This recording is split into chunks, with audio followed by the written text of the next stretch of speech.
Eh bonjour. Alors, Terminator, saga débutée en 1984 par James Cameron, dont les principales inspirations sont Halloween de John Carpenter et 2001 l'Odyssée de l'espace de Stanley Kubrick, que l'on retrouve ici avec ni plus ni moins que son antagoniste principal, qui est une sorte de Michael Myers croisé avec Hal 9000. On compte également, parmi ses inspirations, Mad Max 2 de George Miller, sorti en 1981 pour le futur post-apocalyptique, et The Thing de John Carpenter, sorti en 1982 pour le fameux T-1000 de Terminator 2, sorti en 91, également réalisé par James Cameron. A noter que ces influences se retrouvent aussi dans Aliens, sorti en 1986, avec cette musique que l'on retrouve ici.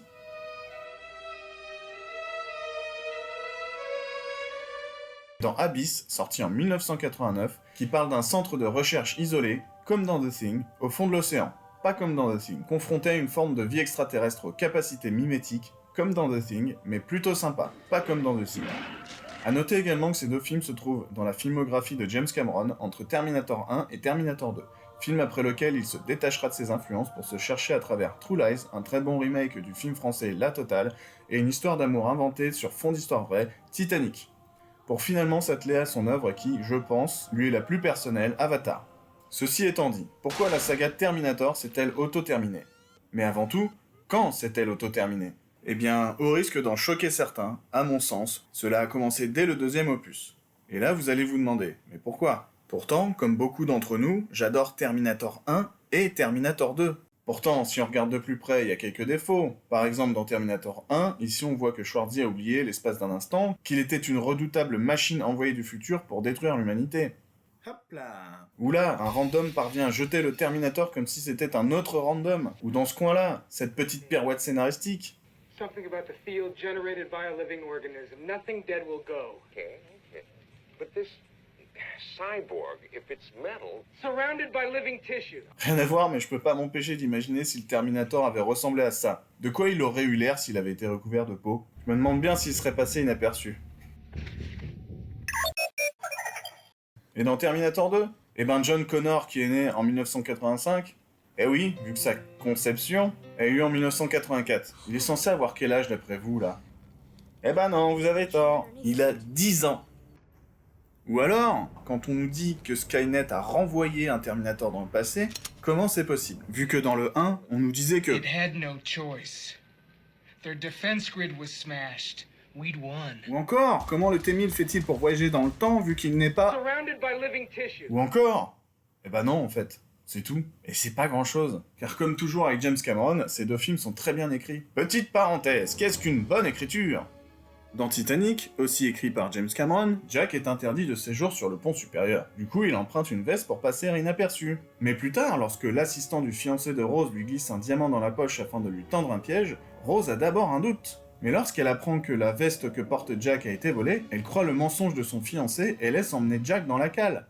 C'est ça une bonne écriture. C'est quand tout s'enchaîne logiquement, sans accroc. Une bonne écriture, ça ne se remarque pas.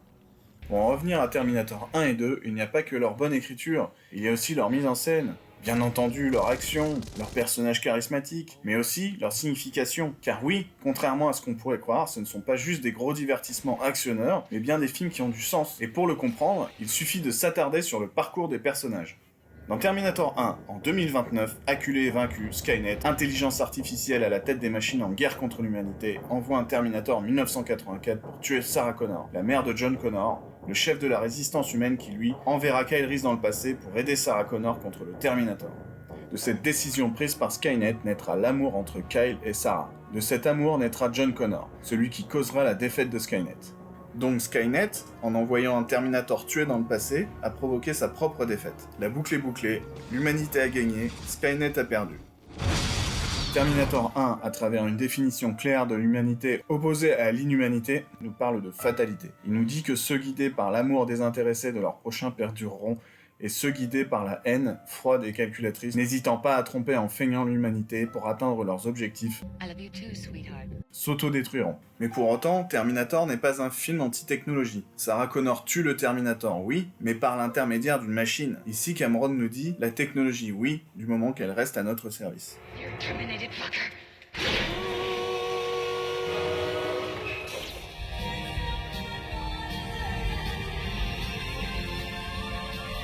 Terminator est un petit bijou d'écriture et de mise en scène. Un premier film réalisé pour 6 millions de dollars, soit l'équivalent de ce plan de Titanic.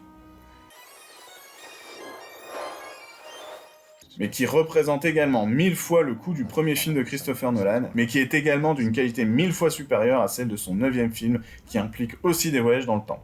Avec l'inflation, cela représente aujourd'hui 15 millions de dollars, soit 12 millions d'euros, ce qui est moins de la moitié du budget des Visiteurs 3, La Révolution, sorti en 2016. Mais bref, même si Terminator n'appelait pas à une suite, étant donné que Skynet a fatalement été vaincu, il y a quand même eu droit. Donc Terminator 2. En 2029, acculé, Skynet, qui n'a pas perdu la guerre apparemment, sans qu'on sache pourquoi, un petit oubli que l'on pardonne à ce film du fait de sa génialité, mais qui sera, ironiquement, fatal à la saga. Donc, en 2029, Skynet envoie un Terminator en 1995 pour, cette fois, tuer John Connor. Tandis que ce dernier, dans le futur, enverra de son côté un Terminator programmé 7 fois pour se protéger lui-même dans le passé. Ils parviendront à détruire leur poursuivant fait de métal liquide, avec du métal liquide. Cameron profitant de l'occasion pour ajouter une petite touche infernale à la mort de l'antagoniste. Celui qui agit pour tuer finira jamais figé dans la terreur, tandis que celui qui agit par amour s'éteindra paisiblement.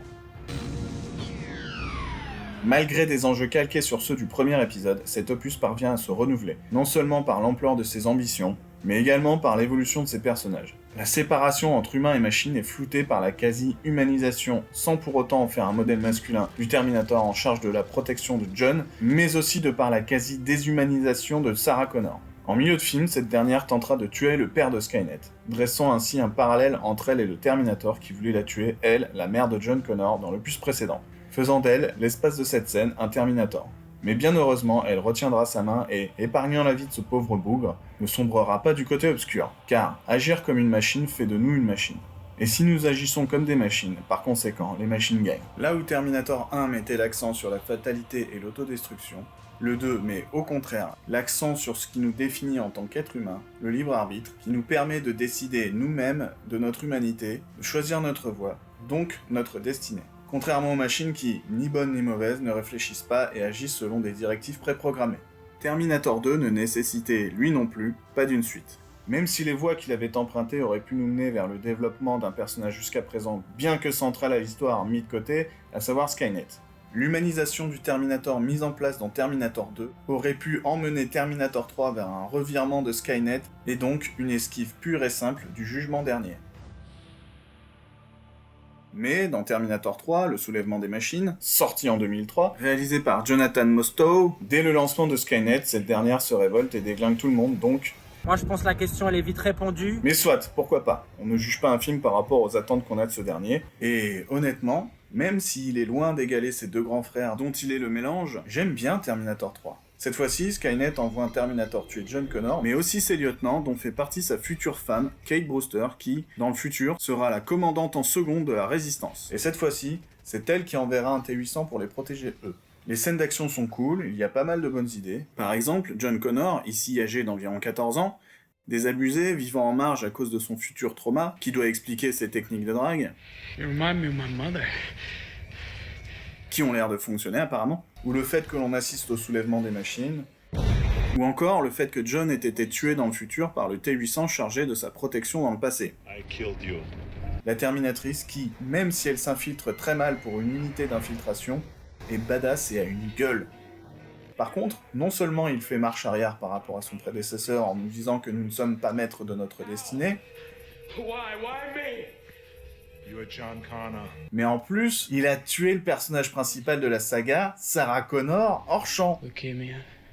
Quand on pense que Linda Hamilton a officiellement refusé de reprendre son rôle parce que James Cameron, qui était occupé sur un projet plus ambitieux, n'était plus aux commandes, alors j'aime bien Avatar, hein, mais putain j'aurais préféré un Terminator 3. Le soulèvement des machines, comme ses deux prédécesseurs, ne nécessitait pas une suite. Contrairement à cette vidéo dont la deuxième partie arrive d'ici quelques jours.